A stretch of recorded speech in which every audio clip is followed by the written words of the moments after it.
εξαντλητική δουλειά, είναι 75.000 περίπου λίμματα. Ένα περιεχόμενο όμως το οποίο μπορεί να αποτυπωθεί στο χαρτί ως μια φωτογραφία της στιγμής. Την επόμενη μέρα υπάρχουν ήδη πράγματα που λείπουν από αυτό. Η φωτογραφία του βιβλίου που παρουσιάζουμε σήμερα τραβήθηκε στις 25 Ιανουαρίου. Από τότε είμαι σίγουρος ότι έχουν αλλάξει και κάποια πράγματα. Όχι βέβαια τόσο ώστε να αλλοιώνει το περιεχόμενο φυσικά, γιατί είναι πάρα πολύ μεγάλος ο όγκος. Παρ' όλα αυτά βρεθήκαμε μπροστά στο δίλημμα του πώς πρέπει να το διαχειριστούμε. Και ταυτόχρονα ξεκινήσαμε μία έρευνα για τρόπους ανάπτυξης ψηφιακών πλέον, ψηφιακού περιεχομένου. Αλλά πρέπει να διευκρινίσω ότι δεν μιλάμε για ψηφιοποίηση. Είναι άλλο πράγμα η δημιουργία ψηφιακού περιεχομένου και άλλο η ψηφιοποίηση, η οποία θα ήταν μια απεικόνιση του ίδιου του υλικού με την ίδια μορφή, ώστε να μπορεί κάποιος να περιηγηθεί σε αυτό. Αυτό δεν θα έχει κανένα νόημα σε αυτή την περίπτωση. Αυτό που κάναμε λοιπόν, και θα σας το δείξω πολύ σύντομα, εκτός από το έντυπο, είναι να παράξουμε μια ψηφιακή εφαρμογή για iPhone. Θα δείτε ένα βιντεάκι σύντομο ενώ θα σας μιλάω για το πώς λειτουργεί αυτή και η οποία θα είναι διαθέσιμη στις επόμενες μέρες στο App Store. Το περιεχόμενο είναι δομημένο με βάση συγκεκριμένους άξονες. Είναι τα ονόματα των συνθετών ερμηνευτών κατασκευαστών. Είναι η χρονολογία στην οποία έζησαν. Αυτό λοιπόν που κάναμε είναι να δημιουργήσουμε μια μηχανή αναζήτησης κατά κάποιο τρόπο. Βλέπετε ότι υπάρχουν τα διαφορετικά πεδία τα οποία επιλέγει κανείς, φιλτράρει το περιεχόμενο και όταν αποφασίσει ότι έχει ρυθμίσει τα φίλτρα που τον ενδιαφέρουν, δηλαδή από τον 5ο έως τον 2ο αιώνα π.Χ. και ονόματα που ξεκινάνε από α, για παράδειγμα, παίρνει το τελικό αποτέλεσμα ως μια λίστα, όπου στη συνέχεια φυσικά μπαίνει στο κάθε λίμμα και βλέπει τα στοιχεία. Δυστυχώς δεν θα μπορούσατε, θα το καταλαβαίνατε καλύτερα αν μπορούσατε επιτόπου να παίξετε με αυτό. Ελπίζω να παίρνετε μια εικόνα από το βίντεο. Πάντως θέλω να πω ότι ο λόγος για τον οποίο το κάναμε αυτό έχει να κάνει με την, νομίζω, ψύχρεμη ματιά και δημιουργική ματιά που πρέπει να έχει κανείς εστιάζοντας πάνω στο περιεχόμενο που έχει κάθε φορά στα χέρια του. Δεν είναι ο ίδιος ο τρόπος που διαχειρίζεται κανείς και οφείλει να διαχειριστεί διαφορετικού τύπου περιεχόμενα. Αυτό λοιπόν, αυτή η δουλειά, ήταν απολύτως συμβατή με ένα τέτοιο τρόπο υλοποίησης και παράλληλα φυσικά το έντυπο συνεχίζει να υπάρχει και θα συνεχίσει για πάντα να υπάρχει. Δεν θα σας πω περισσότερα, γιατί η ουσία βρίσκεται σε αυτά που έχει να πει ο κ. Μαυρουδής, τον οποίο θέλω να ευχαριστήσω πολύ και να του δώσω το λόγο για να σας μιλήσει. Ευχαριστώ τον Κωστή Καρατζά. Εγώ θα προσπαθήσω να σας δώσω μία εικόνα αυτού του πονήματος. Και πράγματι θέλω να πω ότι δεν διάλεξα τη λέξη τυχαία. Το πόνημα που περιέχει τον πόνο, υπήρχε πολύς πόνος για να βγει αυτό το βιβλίο. Και θα σας το εξηγήσω. Με ποια αιτία από πού ξεκίνησε αυτό? Αυτό ξεκίνησε από το μακρινό 1971. Όταν ζούσα στην Ιταλία, συγκεκριμένα στο Μιλάνο, και δίδασκα κιθάρα στη Μουσική Ακαδημία του Δήμου. Είχα την έδρα της κιθάρας εκεί. Και δίδασκα στα παιδιά. Ήταν η πρώτη φορά που τότε, το 1971, ένιωθα ότι όταν τους μιλάω για τον Φρανσίσκο Τάρεγκα ή για τον Μανουέλ Πόνσε ή για τον Μορένο Τόρομπα ή για τον Ισαάκ Αλμπένιθ ή για εν πάση περιπτώσει, συνθέτες οι οποίοι παίξανε πολύ σπουδαίο ρόλο στο κιθαριστικό ρεπερτόριο. Εκεί λοιπόν ένιωθα την ανάγκη, επειδή δεν λέω μόνο τις νότες στα παιδιά, στους μαθητές μου, λέω και ιστορίες πίσω από την κιθάρα. Δηλαδή, αυτοί οι άνθρωποι που γράψανε για το όργανο αυτό, παίξαν σημαντικό ρόλο στο ρεπερτόριο της κιθάρας και εγώ έπρεπε να το εξηγήσω αυτό. Έπρεπε λοιπόν να έχω κάποια στοιχεία για αυτούς τους ανθρώπους. Σκεφτείτε βέβαια, θυμηθείτε, ότι το 1971 δεν υπήρχε το ίντερνετ. Πολύ απλό. Ναι, είναι πολύ απλό, αλλά είναι πολύ ουσιαστικό. Είναι θεμελιώδες. Η ανακάλυψη, η ύπαρξη του ίντερνετ είναι μια θεμελιακή αλλαγή σε όλο τον κόσμο, στον παγκόσμιο πολιτισμό και βάλε. Λοιπόν, έτσι κι εγώ περιορίστηκα βέβαια αναγκαστικά να ψάχνω πηγές από βιβλιογραφίες. Βιβλιογραφίες ιταλικές. Ζούσα στην Ιταλία. Εκεί λοιπόν στην Ιταλία υπήρχαν κάποιες εγκυκλοπαίδειες μουσικές, αλλά δεν περιλαμβανόντουσαν μέσα τέτοια ονόματα, τα οποία πιθανόν και εσείς τα ακούτε για πρώτη φορά, εκτός άμα αφαιρέσουν τον Αλμπένιθ, τα υπόλοιπα ονόματα που σας είπα, και μπορώ να σας πω άλλα, ξέρω εγώ, 100, 200, 300 ονόματα που να μην τα έχετε ξανακούσει, που έχουν να κάνουν με το ρεπερτόριο της κιθάρας. Πήγαινα σε συναυλίες, ας πούμε, και στο πρόγραμμα τσέκαρα με ένα μολυβάκι τους συνθέτες εάν υπήρχε κάποια χρονολογία γέννησης ή θανάτου. Έψαχνα στις εγκυκλοπαίδειες, συνήθως δεν έβρισκα, αλλά κάποιους τους έβρισκα, πάντα μέσα στο ρεπερτόριο της κιθάρας. Και αυτό ήτανε, το ότι δεν έβρισκα πολλούς κιθαριστές, ήταν η αιτία που με έκανε να πω, μα και γιατί μόνο κιθαριστές. Ας ξέρω και πρέπει, οφείλω να γνωρίζω πότε γεννήθηκε ο Μπαχ. Λέμε τώρα ένα όνομα πάρα πολύ γνωστό.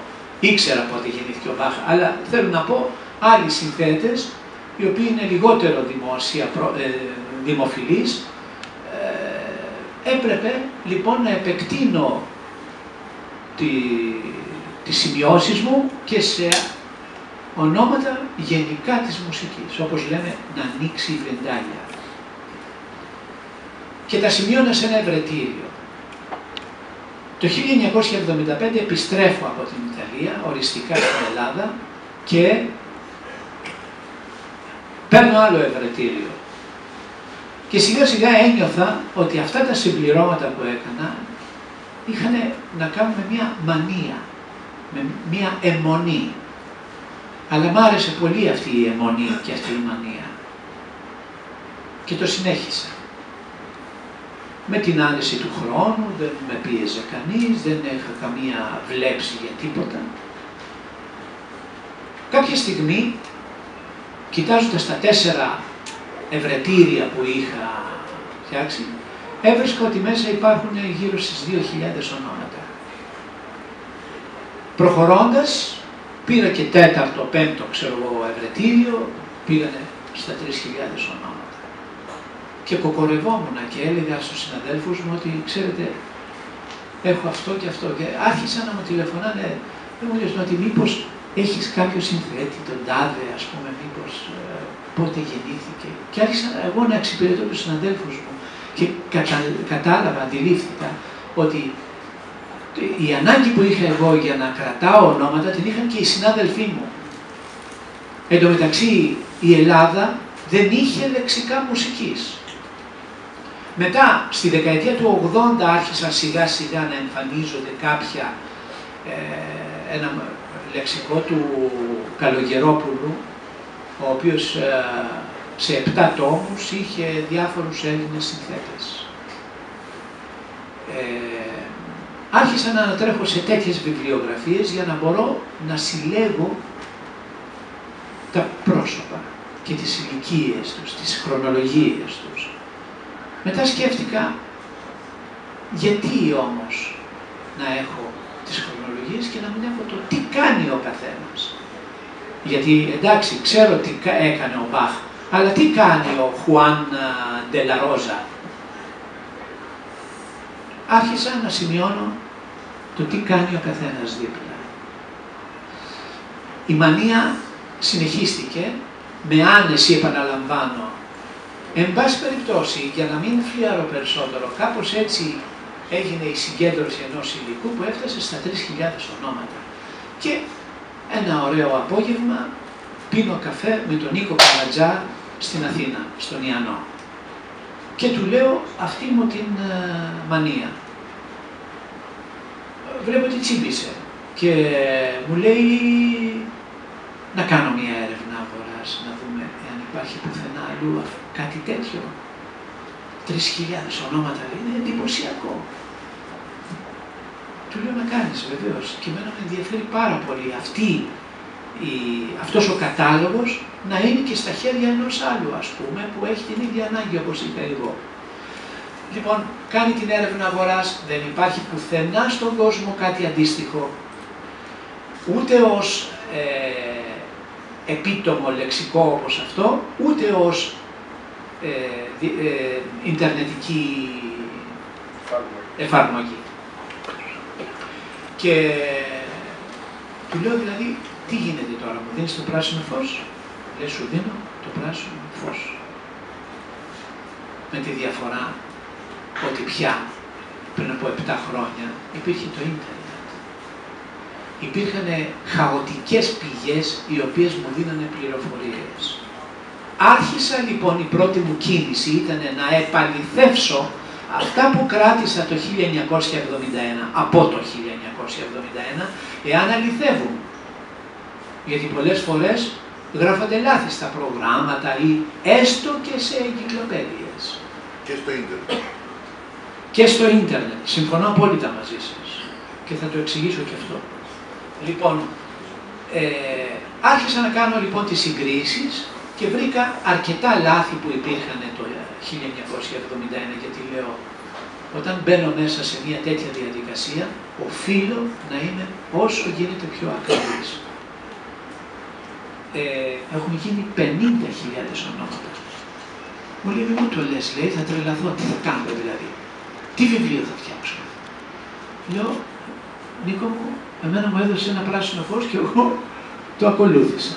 Εν πάση περιπτώσει, το 50 έγινε 60, έγινε 70, έγινε 75, γιατί έπρεπε κάποια στιγμή να ορίσουμε και μία ημερομηνία για να παρουσιάσουμε αυτό το υλικό. Δεν μπορούσαμε να πούμε άσε θα περιμένουμε, τότε και σε 10 χρόνια πάλι το ίδιο πρόβλημα θα είχαμε. Και ορίζουμε την ημερομηνία και παίρνουμε την απόφαση να σταματήσουμε κάποια στιγμή αυτό το πράγμα ως έντυπο. Και έτσι και έγινε. Εδώ μέσα υπάρχουν λοιπόν 75.000 λίμματα. Μπορεί λίγο παραπάνω, λίγο λιγότερο. Πάντως είναι μία εικόνα, ένα χρηστικό λεξικό για πάρα πολλούς κλάδους. Μη φαντάζεστε ότι αυτό αφορά μόνο τους μουσικούς. Αφορά, ας πούμε, τους ραδιοφωνικούς παραγωγούς. Είναι πολύ σημαντικό να γνωρίζουν πράγματα. Μα θα μου πείτε, τους βρίσκουν στο ίντερνετ. Συμφωνώ, αλλά γράφω στο Μουσείο Λαϊκών Οργάνων και ζητάω πληροφορίες για μουσικούς λαϊκούς, βιολιντζίδες, κλαρινετζίδες, κρουστούς κτλ. Να μου δώσουν στοιχεία για σημαντικούς λαϊκούς μουσικούς. Συναντιέμαι με τον Λάμπρο Λιάβα στο Μουσείο Λαϊκών Οργάνων εννοώ. Και μου λέει δεν έχω τόσο πολύ ημερομηνίες όσο έχω τα τηλέφωνα της κόρης του τάδε, ας πούμε, βιολιτζή. Και αρχίζω τα τηλέφωνα, γιατί το όνομα δεν τον βρίσκει κανείς στο ίντερνετ. Και αρχίζω τα τηλέφωνα στην Ανιψιά, η οποία Ανιψιά δεν καταλαβαίνει τι της λέω, θέλω να φτιάξω ένα λεξικό και αυτό ο θείος σας. Λέει, δεν ξέρω εγώ να σας δώσω το τηλέφωνο της κόρης του. Να μου δώσετε το τηλέφωνο της κόρης του. Παίρνω το τηλέφωνο της κόρης, η οποία βέβαια δεν θυμάται πότε γεννήθηκε ο μπαμπάς, αλλά ούτε πότε πέθανε. Σας παρακαλώ, οι μόνοι που μπορείτε να βρείτε αυτό το στοιχείο είσαστε εσείς, της λέω, αφού είσαστε άμεσο πρόσωπο. Πάρτε με σε 2 μέρες, μετά πάρτε με σε 1 εβδομάδα, μετά πάρτε με, δεν ξέρω να σας δώσω το τηλέφωνο της αδελφής της. Τηλεφωνήσω στην αδελφή της. Θέλω να σας πω ότι πόνεσα, αυτό εννοώ πόνημα, ότι έχω κάνει χιλιάδες τηλέφωνα όλο αυτό το διάστημα.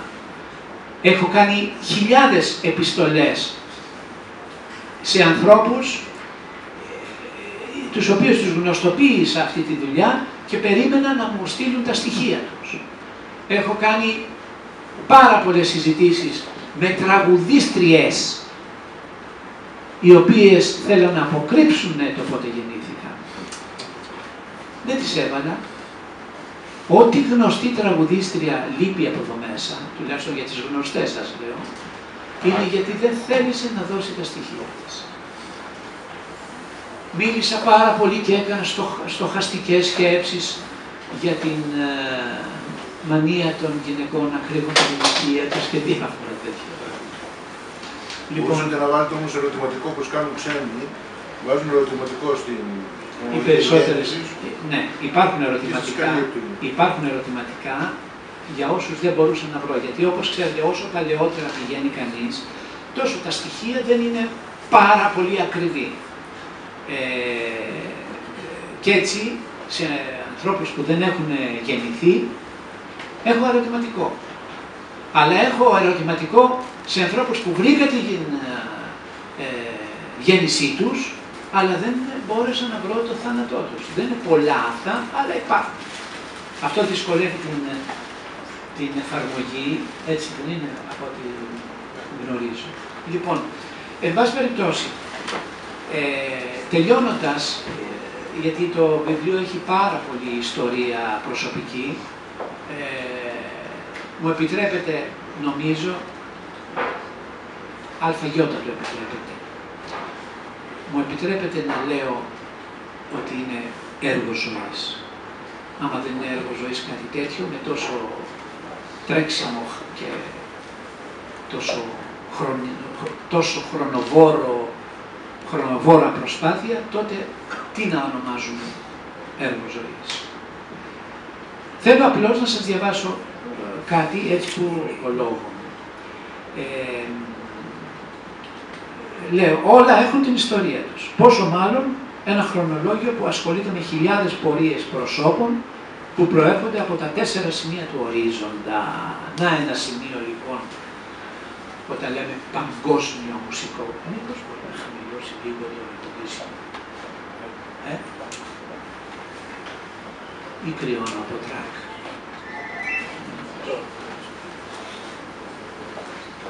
Εσείς είναι κοντό και εγώ συμβαίνουν αυτά. Λοιπόν, τα 4 σημεία του ορίζοντα είναι αυτά που αθροίζονται και λέμε παγκόσμιο μουσικό χρονολόγιο.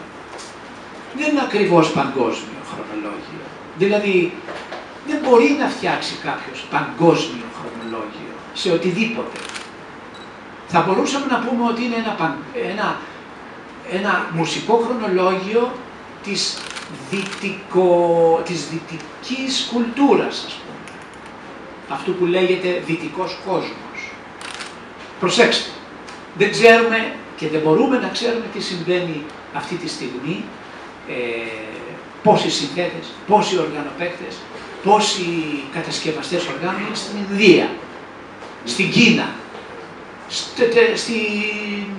στην υπόλοιπη Ασία, στην Αφρική. Δεν είναι δυνατόν να έχουμε τέτοιες πληροφορίες. Εάν τις είχαμε, ο Καρατζάς θα έπρεπε να αυτοκτονήσει, ας πούμε, στην κυριολεξία. Δηλαδή πόσες χιλιάδων σελίδες χρειάζονται για να καλύψουν κάτι τέτοιο. Μία προσωπική εμπειρία. Βρίσκω ένα κινέζικο όνομα. Στα αγγλικά βέβαια. Και κατάλαβα ότι είναι κινέζικο. Κάτι τσιν, τέτοιο. Και πατάω το κουμπάκι. Αυτό μου βγαίνει σε ιδεογράμματα. Λοιπόν, και λέω, τώρα τι είναι αυτό. Και μπαίνω μέσα στην πηγή του, φαίνεται ότι τα ιδεογράμματα γράφανε, ας πούμε, Κινέζοι συνθέτες. Κάτι τέτοιο, θεωρητικά. Και το πατάω και μου βγαίνει 1.000.000 περίπου πρόσωπα, ονόματα. Δεν μπορούσα να τα βάλω με ιδεογράμματα. Ευτυχώς που είχε ιδεογράμματα, γιατί άμα είχε κανονικά ονόματα, ο Καρατζάς θα έπρεπε να έρθει σε αδιέξοδο. Λοιπόν, αντιλαμβάνεστε να κάνω το ίδιο πράγμα σε πρόσωπα στην Αφρική, στην Ουγκάντα ή στο Ριάντα ή στη Μοζαμπίκη. Λοιπόν, με αυτή την έννοια λέω ότι δεν είναι πραγματοποιήσιμο ένα παγκόσμιο λεξικό σε οποιοδήποτε χώρο συλλεκτικό. Λοιπόν, από εποχές που τη σκέπασε η τύχη του χρόνου, από τότε δηλαδή που οι αρχαίοι πρόγονοι των ανθρώπων πριν και μετά Χριστό έδειξαν χειροπιαστά την ενασχόλησή τους με τον πολιτισμό και ειδικά με τη μουσική, αφήνοντας ίχνη και αποδείξεις που μέσα από την ανάπτυξη των επιστημών μπόρεσαν να καταγράψουν τον τόπο, το έτος γέννησης και θανάτου τους, καθώς και τη μορφή της δραστηριότητάς τους. Αναφερόμαστε βέβαια σε ιστορικές περιόδους όπου εκείνοι οι οποίοι έδρασαν μουσικά το έπραξαν στην πραγματική ζωή και όχι στη σφαίρα της μυθολογίας και που με επιστημονικό τρόπο προσδιορίστηκε από τους ιστορικούς και τους μελετητές. Ο κατάλογος αυτός, τόσο αυτός όσο και η εφαρμογή, έχει 4 στήλες. Η μία στήλη είναι το όνομα, με την απόλυτη λεπτομέρειά του. Δηλαδή, θέλω να πω, εμείς εδώ στο Ελλάδα έχουμε, ας πούμε, Μίκης Θεοδωράκης. Αλλά οι Ισπανοί έχουν Χωσέ Μαρία Λοπέζ Αράνχουεθ. Οι Γερμανοί επίσης, ένα σιδηρόδρομο, δεν ξέρω γερμανικά για να πω. Οι Λατινοαμερικάνοι επίσης, είναι σιδηρόδρομος ολόκληρος ένα όνομα. Δεν μπορούσε ένα τέτοιο λεξικό παρά να έχει το πλήρες όνομα. Πάμε στη δεύτερη στήλη, η οποία έχει τις χρονολογίες. Η ακριβής χρονολογία του τάδε, ας πούμε, γέννησης. Έλα όμως που κάποια ντοκουμέντα δεν τον βρίσκουν ως 1530, αλλά 1533. Οφείλω να βάλω σε παρένθεση και το 3, για να έχει ο αναγνώστης τις 2 πληροφορίες. Αν έχω και τρίτη πληροφορία, έχω και τις 3 πληροφορίες. Όπως και του θανάτου. Πέθανε την τάδε ημερομηνία. Κάποια στιγμή είχα πέσει στην πλάνη, πώς τους λένε αυτούς, μου διαφεύγει η λέξη, που είναι 40 μέρες,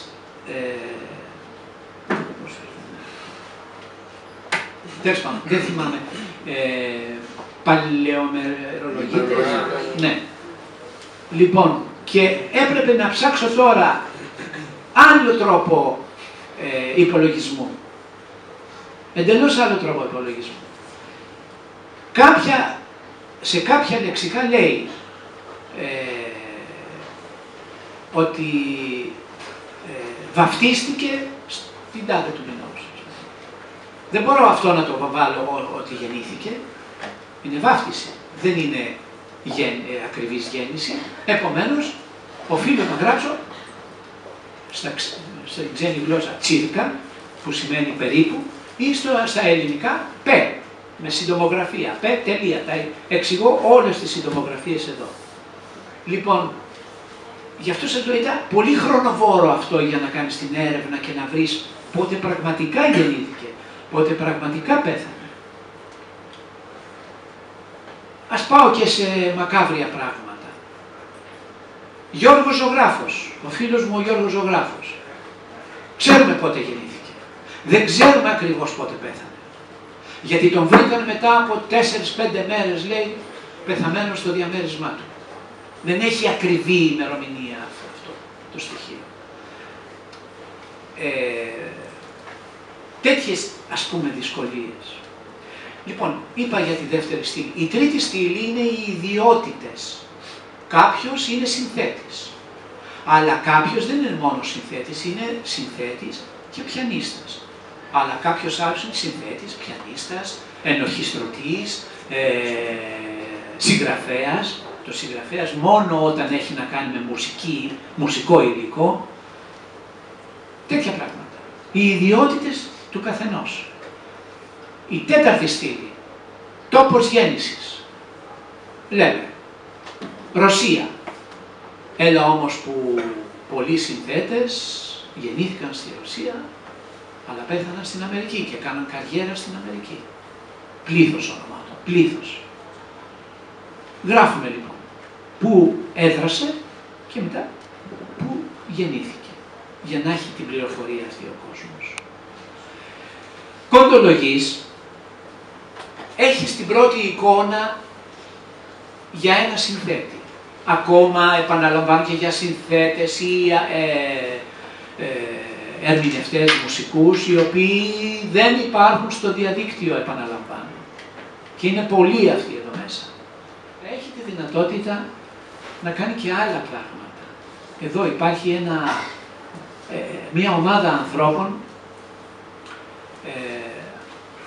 από τον Κωστή Καρατζά, από τον Όντα Συριάκο, από τον Γιάννη και από τον Όθωνα, δεν θυμάμαι τα επώνυμά τους. Γιάννης ναι. Μιλιώνης. Ναι.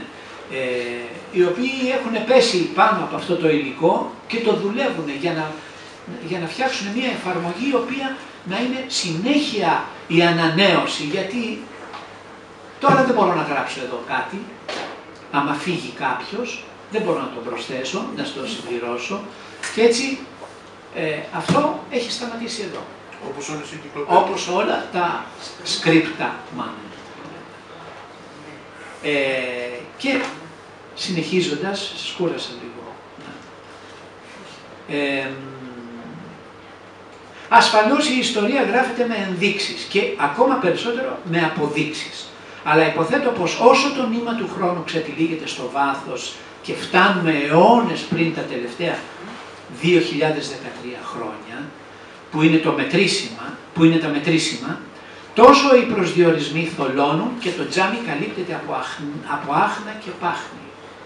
Έτσι είναι πιο δύσκολο να οριστεί με απόλυτη σιγουριά το έτος, ακόμα περισσότερο η ημέρα και ο μήνας.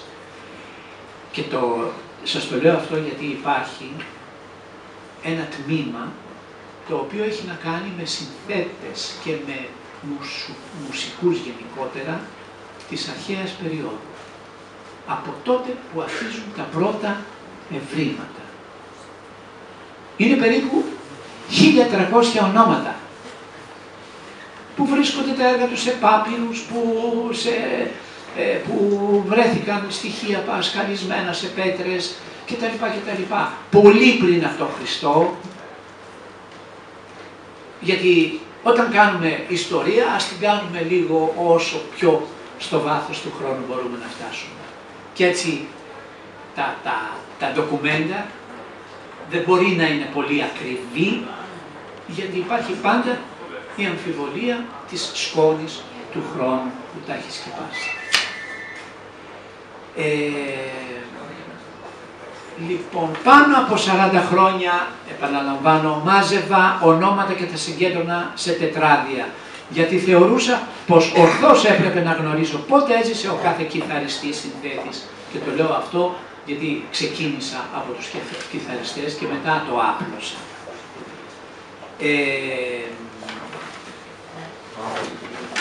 Λέω αποσπάσματα από αυτό που έχω γράψει.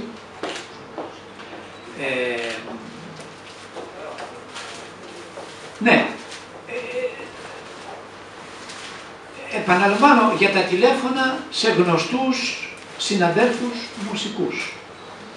Το ερώτημα ήταν εφιαλτικά μονότονο. Πότε γεννηθήκατε, ή ξέρω εγώ στους βιολιτζίδες, τους παλιούς που δεν ζουν πια, πότε πέθανε ο παππούς, πώς θα μάθαινα τις ημερομηνίες τόσων παππούδων λαϊκών παραδοσιακών μουσικών, αν δεν ρωτούσα τους γιους, τις κόρες και τα ανήψια. Χειρονακτική δουλειά δηλαδή. Ζήτησα πληροφορίες από την Κρατική Ορχήστρα Αθηνών, από την Κρατική Ορχήστρα Θεσσαλονίκης, από την Ορχήστρα του Δήμου Αθηναίων, από τη ΣΕΡΤ, από της Πάτρας και όπου αλλού από μπάντες δήμων, όπου μπορούσα να βρω στοιχεία.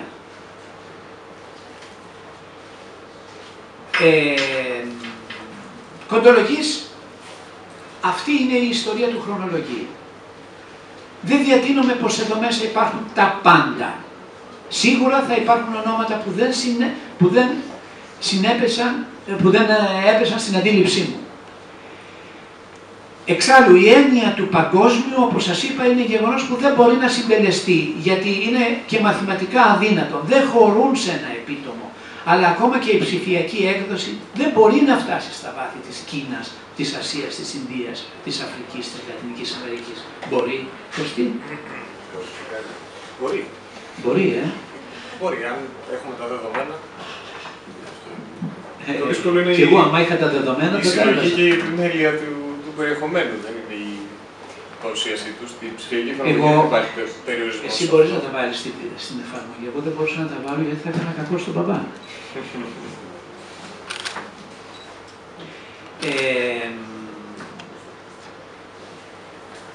Το χρονολόγιο λοιπόν είναι ο αποθηκευτικός χώρος που μέσα σε αυτόν μπορεί κανείς να βρει ονόματα, χρονολογίες, ιδιότητες, γεωγραφικές καταγωγές και τόπους δράσεων.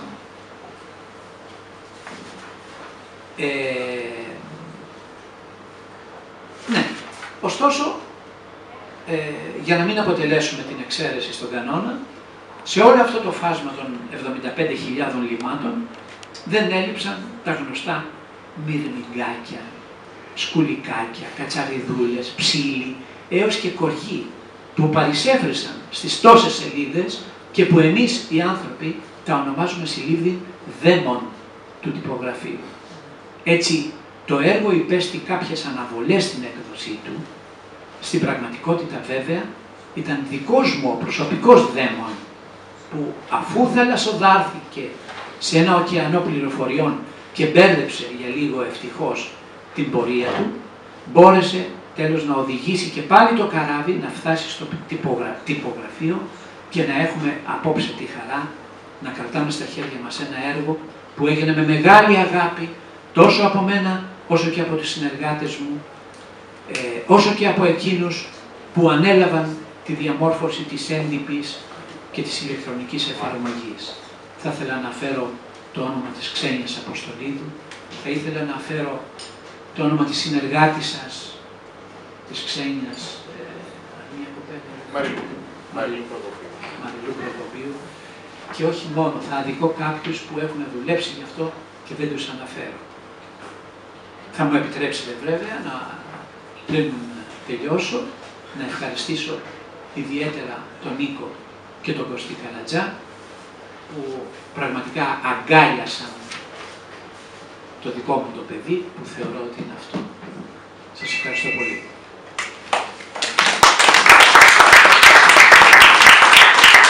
Αν υπάρχει κάποια ερώτηση και αν παρακαλώ. Καταρχήν θα πρέπει να σας συγχαρεί κανένας γιατί είναι πολύτιμη συμβολή στην φτωχή μουσική βιβλιογραφία στην Ελλάδα. Και νομίζω ότι είναι πάρα πολύ σημαντικό έστω και μέχρι σήμερα ότι θα υπάρχει αυτό το βιβλίο για τις προηγούμενες γενιές για να βρουν ορισμένα στοιχεία τα οποία χάνονται σιγά σιγά. Δεν είδα πουθενά στην πρόχειρη ματιά που έριξα να αναφέρεστε στην πιο ολοκληρωμένη μέχρι σήμερα μουσική κυκλοπαίδεια του 20ου αιώνα. την Grove. Καταρχάς, εκεί που γράφω πηγές, Ναι. υπάρχει η Grove. Πέρα από αυτό, η Grove και η Dolmets, που είναι η Grove είναι η αγγλική πηγή, πληροφορώ τον κόσμο ότι είναι ο ορισμός, ας πούμε, μιας τέτοιας πηγής συνθετών και ερμηνευτών. Υπάρχει η Dolmets επίσης, η οποία είναι μια γερμανική και αντιλαμβάνεστε πόσο προσεκτικοί είναι οι Γερμανοί σε τέτοιου είδους πράγματα. Δυστυχώς μόνο σε τέτοιου είδους πράγματα. Λοιπόν, και οι δύο πηγές είναι μέσα σε αυτό το βιβλίο. Και νομίζω σημαντικές πηγές. Σημαντικότατες. Αλλά και όχι μόνο, έχω και άλλες πηγές τις οποίες πήρα. Όπως επίσης, ό,τι βιβλιογραφία χρησιμοποίησα αναφέρονται στις πηγές που όταν το ξεφυλίσετε θα τις συναντήσετε. Κάτι άλλο. Βεβαίως. Ο όγκος του βιβλίου είναι δύσχριστος για ένα παραγωγό του ραδιοφώνου. Δηλαδή, έχω υπόψη μου ανάλογα μουσικά βιβλία, μουσικά γενικά, τα οποία είναι ακριβώς στο μισό το σχήμα για να μπορεί κάποιος να τα ξεφυλίσει. Κάτι άλλο πρακτικό, το οποίο δεν οφείλεται εσάς, μάλλον σε εσάς, ανεκδότες. Οι χρονολογίες είναι πολύ μακριά από τα ονόματα και για να μπορέσει ένας οποιοσδήποτε να πάει από τη μία στιγμή πρέπει να έχει ένα χάρακα ή ένα μολύβι ή δεν ξέρω τι άλλο για να μπορέσει να βεβαιωθεί ότι αυτό αναφέρεται σε αυτό. Είναι πάρα πολύ μακριά. Ναι, αυτό έχει να κάνει με εγώ σήμερα το είδα, γιατί δεν την είχα δει την έκδοση, την είδα την πρώτη φορά εδώ. Ως προς το μέγεθος να πω εγώ καταστάσεις ή να έχει περισσότερες σελίδες. Γιατί εάν κόψουμε από εδώ ένα τμήμα, όλα αυτά πρέπει να πάνε σε σελίδες. Και θα ήταν και πιο ακριβή η έγραψη. Είναι και αυτό ένα θέμα πάρα πολύ σοβαρό στην εποχή μας. Η απόσταση που είναι ένα στοιχείο που αναφέρατε έχει να κάνει με το μέγεθος του πεδίου, το οποίο πρέπει να είναι τόσο ώστε να χωράει το μεγαλύτερο όνομα που υπάρχει. Όπως σας είπα, ο σιδηρόδρομος των... Ας υπήρχαν τελείες για να μπορεί να το παρακολουθεί κανείς. Ναι. Δηλαδή προσπάθησα και είδα 2-3 ονόματα για να δω αν υπάρχουν και ευτυχώς βρήκα ένα όνομα που εγώ το ψάχνα πριν από το ίντερνετ. Χαίρομαι. Ένα όνομα Ρουμάνου συνθέτη και τελικά στη Ρουμανία έμαθα περισσότεροι αυτόν πότε γεννήθηκε. Το βρήκατε εδώ. Ναι, το βρήκα. Ιον Ιβάνοβιτς. Μάλιστα. Δεν το θυμάμαι, δεν θυμάμαι 75.000. Ναι, ξέρετε, είναι από αυτούς. Έχουμε και μια ηλικία. Είναι από αυτούς, ξέρετε. Εντάξει, νομίζω.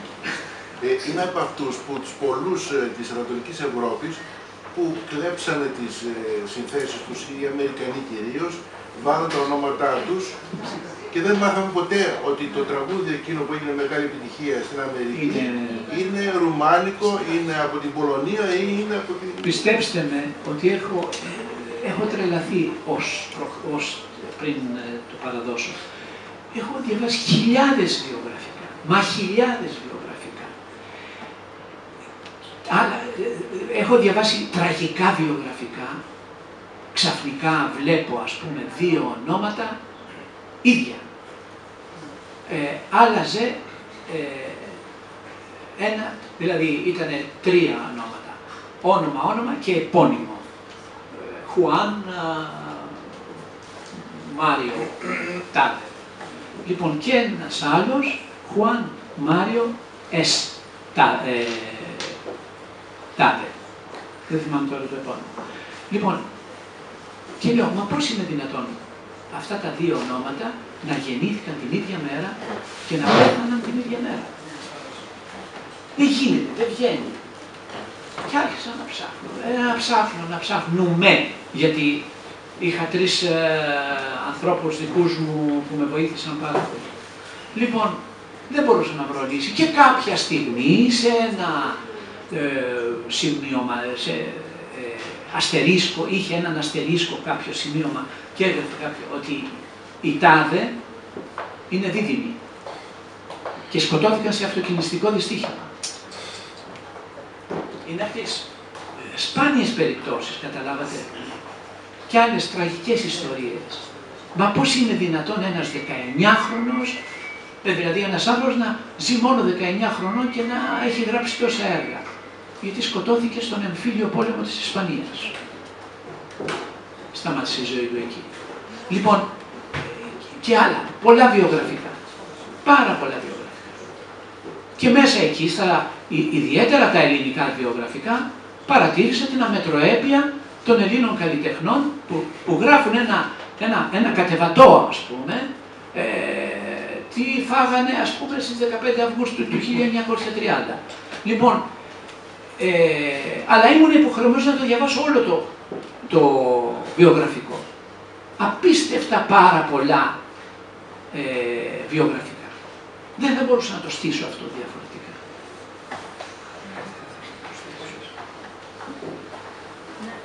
Παρακαλώ. Ήθελα να ρωτήσω, η επιλογή πώς έγινε των προσώπων, είναι πάρα πολύ. Πώς κάνατε την επιλογή των μουσικών, των κιθαριστών, των κατασκευαστών, ας πούμε, οργάνων κλπ. Και αν έχετε πάρει ανθρώπους από την Ασία. Γιατί υπάρχουν και πάρα πολύ γνωστοί, ας πούμε, και στην Ευρώπη. Γιατί αν μπήκαν αυτοί οι άνθρωποι μέσα. Μπήκανε μέσα. Μπήκανε μέσα όταν τους έβρισκα είτε στο διαδίκτυο είτε κάπου αλλού, διάβαζα το βιογραφικό τους, διάβαζα κάποια στοιχεία και τους έβαζα. Αλλά η αναφορά μου ότι δεν μπορεί να είναι παγκόσμιο οφείλεται στους υπόλοιπους. Γιατί το ίντερνετ γράφει αυτούς που έχουν ξεχωρίσει, ας πούμε, αυτούς που είναι πιο γνωστοί. Καταλάβατε. Όπως εμείς έχουμε ένα σωρό καλούς μπουζουξίδες παλιούς, οι οποίοι δεν αναφέρονται στο ίντερνετ, δεν αναφέρονται καθόλου. Τους βρήκα από άλλες πηγές. Το ίντερνετ πράγματι κάνει μια επιλογή. Σιγά που το ίντερνετ, ας πούμε, θα έχει, τι να σας πω, το ίντερνετ λέω, όχι το ελληνικό το τμήμα, θα έχει το Χατζινάσιο, ας πούμε, λέω τώρα όνομα. Σιγά που θα έχει το Μπάριο. Δεν τους έχει όλους αυτούς. Λοιπόν, όσον αφορά, νόμιζα ότι θα μου κάνετε μία, εκτός από αυτήν την ερώτηση, με ποιο κριτήριο μου είπατε. Ακούστε, υπήρχαν κάποια κριτήρια, αλλά τα κριτήρια υπάρχουν για την ελληνική πραγματικότητα. Εγώ δεν μπορώ να ξέρω ότι ο Πίκο Πάκο, ας πούμε, στην Ισπανία είναι ένας αντίστοιχος, τι να σας πω, Λευτέρης Πανταζής. Ή ακόμα χειρότερο, ξέρω εγώ, ένας άλλος που είναι χειρότερος από τον Πανταζή, δεν ξέρω αν υπάρχουν νομίζω. Κάτι έχω ακούσει.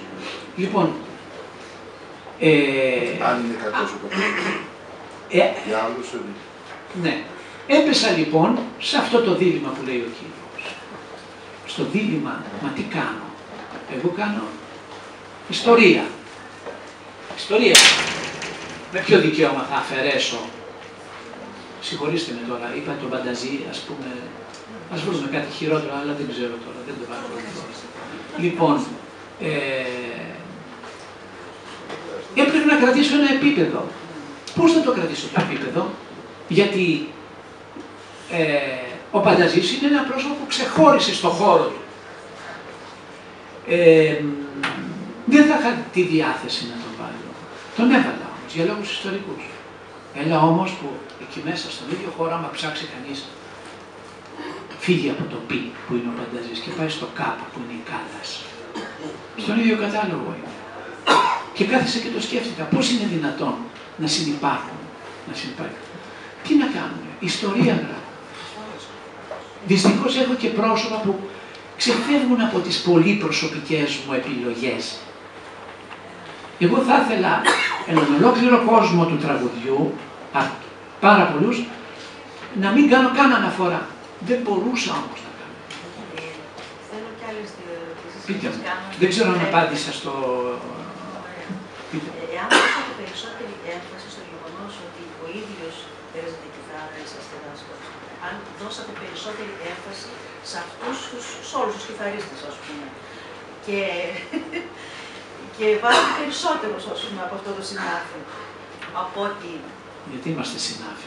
Συνάφι, τέλος πάντων, με την καλή έννοια το λέω, συγγνώμη. Ένα αυτό, και η άλλη ερώτησή μου, συγγνώμη που σας κουράζω, εάν αυτό το χρονολόγιο μεταφραστεί στα αγγλικά ή τέλος πάντων να γίνει... Θα σας πω. Να πάει και παραέξω, έξω από την Ελλάδα. Καταρχάς το χρονολόγιο και αυτή τη στιγμή μπορεί να βγει έξω. Διότι είναι η διαδικτυακή εφαρμογή ή έστω και αυτό που τα ονόματα είναι στα αγγλικά. Στα αγγλικά, εκτός από το ελληνικό τμήμα βέβαια, που είναι στα ελληνικά.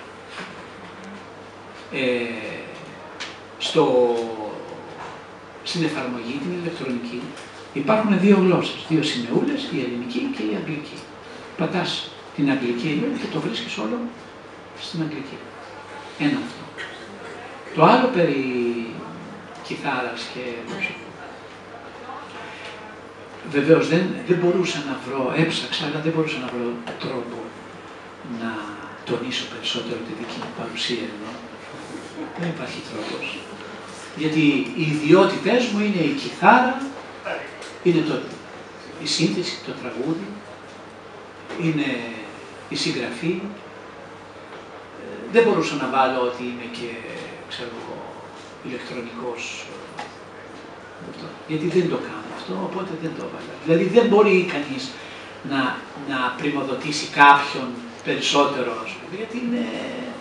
Λοιπόν, δεύτερον, τους κιθαριστές, επειδή από εκεί ξεκίνησα, επαναλαμβάνω, τους κιθαριστές τους έχω, βεβαίως τους έχω, αλλά με τις δικές τους δράσεις. Κάποιος είναι μόνο κιθαριστής. Δυστυχώς, οι συνάδελφοί μου, κιθαριστές, είναι μόνο κιθαριστές, εκτός από κάποιες εξαιρέσεις. Υπάρχουν εξαιρέσεις, οι οποίοι, κάποιοι από αυτούς, έχουν εξελίξει πέρα από την κιθάρα να γράφουν και μουσική. Λόγια μουσική ή έστω έντεχνο τραγούδι, ας πούμε, όπως το λέμε. Εγώ στους μαθητές μου τους δίνω συνέχεια συμβουλή. Μην τυχόν και μείνεις μόνο στην κιθάρα. Θα είναι μεγάλο, ολέθριο λάθος. Όταν βλέπω κάποιον με ταλέντο, ας πούμε, ιδιαίτερο, το σπρώχνω να γράψει. Γράψε μου μια μουσική φράση και φέρτε μου την άλλη εβδομάδα. Τι μουσική φράση? Δεν ξέρω, οποιαδήποτε. Είσαι υποχρεωμένος να μου φέρεις μια μουσική φράση. Σιγά σιγά τον σπρώχνω να ξεφύγει από τον ιδιωτικό χώρο, χρεώνει τον μαθητή, να αποδείξει ότι μπορεί να διδάξει. Εδώ δεν υπάρχει. Ξέφραγο αμπέλι, όποιος θέλει μπορεί να διδάξει. Επομένως ήταν ανώφελο να βάλω κάτι το αυτονόητο.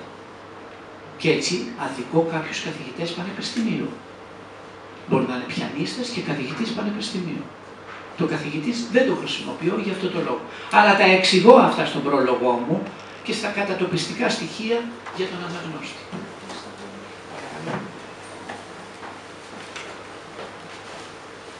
Εδώ φτάσαμε. Δεν μας είπατε κάτι για η Θεσσαλονίκη σας συνδέει με το φεστιβάλ τραγουδιού και σας έχουμε συνδέσει. Τι ανάμνησες έχει αφήσει το φεστιβάλ? Αυτό δεν έχει να κάνει με το βιβλίο. Είναι ευκαιρία αυτή. Δεν σας βλέπουμε κάθε μέρα. Όχι κάθε μέρα. Με βλέπετε όταν με καλούνε. Τι ανάμνηση έχει? Η άλλη λύση είναι να πάρω την κιθάρα μου, να έρθω εδώ και να αρχίσω να ζητάω δουλειά. Δεν ξέρω, φοβάμαι μήπως γίνει και αυτό στη σημερινή μας εποχή. Δεν νομίζω. Νομίζω ότι θα βγάλω τόσα χρήματα μακριά από αυτό. Λοιπόν, αλλά η Θεσσαλονίκη είναι φιδωλή σε τέτοια πράγματα, τουλάχιστον όσο αφορά τη δική μου την παρουσία. Ακόμα και οι νυχτερινές σκηνές, μιλώντας μάλιστα με έναν φίλο ο οποίος είναι, μα λέει, είσαι ακριβώς, λέει τότε. Μα εσύ που ξέρεις ότι είμαι ακριβώς? Δεν ξέρω, αυτή την εντύπωση μου έχεις δώσει, λέει, ότι δεν είναι αλήθεια αυτό. Όλοι μας έχουμε πάψει έχουμε πάψει να είμαστε ακριβοί. Εγώ ποτέ δεν υπήρξα εντωμεταξύ. Αλλά φαίνεται ότι στέλνω σήματα ότι είμαι πολύ σοβαρός, δεν είμαι καθόλου σοβαρός, και ότι είμαι και ακριβώς και κάτι τέτοια πράγματα. Έτσι την έχω πατήσει και με τη μουσική για θέατρο. Έχω φίλους σκηνοθέτες, οι οποίοι ποτέ δεν μου έχουν πει να γράψω μουσική για θεατρικές παραστάσεις, νομίζοντας ότι είμαι απρόσιτος. Το ίδιο έχει γίνει και με τις γυναίκες, σας πληροφορώ. ευχαριστούμε πάρα πολύ. Να είστε καλά, σας ευχαριστώ πάρα πολύ για την προσέλευσή σας. Πάντα οι παρουσιάσεις των βιβλίων έχουν να κάνουν με ένα μικρό κοινό στην προσέλευσή του. Άλλες φορές όμως, όταν είναι και σε ώρες πιο βολικές, το κοινό είναι περισσότερο. Αλλά, εν πάση περιπτώσει, εγώ το εκλαμβάνω ως μια πολύ καλή ευκαιρία να σας πω αυτά περί του βιβλίου. Στις 27 του μηνός, σε 2 Τετάρτες δηλαδή, θα γίνει η παρουσίαση στον Ιαννό της Αθήνας. Εκεί θα μιλήσουν 3 πολύ χαρακτηριστικοί άνθρωποι για το βιβλίο, όπως ο Θεοδόσης Πελεγρίνης, ο πρίτανης του Πανεπιστημίου Αθηνών, ο Ευάγγελος Ασημακόπουλος, ένας πολύ έμπειρος και πολύ ικανός άνθρωπος της κιθάρας, στον χώρο της κλασικής κιθάρας, και επίσης ένας γνωστός μουσικοκριτικός, ιστορικός τέχνης, ο Γιώργος Μονεμβασίτης. Και έτσι θα έχω την ευκαιρία πάλι να παρουσιάσω το βιβλίο. Σήμερα όμως είναι τα βαφτίσια του, πώς το λέμε, η πρώτη του μέρα. Εύχομαι να είναι. Δεν έπρεπε να το γιορτάσουμε, να φέρετε και την κιθάρα, να θυμηθούμε τα παλιά. Γιατί?